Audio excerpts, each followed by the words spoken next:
بالنسبه لي ان الفلتر يختار الاوتفيت بقى يريحني كتير جدا، بالذات لو انا مستعجله كده وخروجتي بقت التمرين خلاص.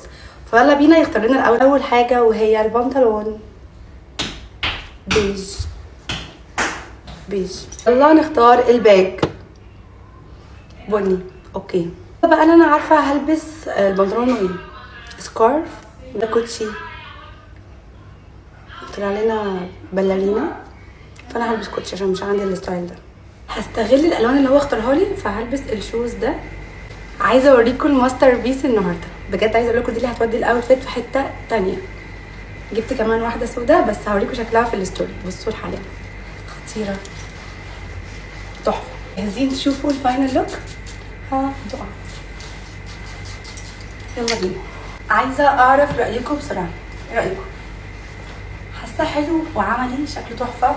الباك بقى في حته تانية عجباني جدا. بقى من الظهر بتاعه شيك ولا شيك قوي قوي قوي مع خطيره. بحب البنات اللي بتعرف تشتغل على نفسها كده. بصوا الباك تحفه ازاي، شكلها حلو قوي. كملوا الريل للاخر عشان اي بنوته اسمها موجود تبعت لي عشان ابعت لها الجيفت بتاعتها.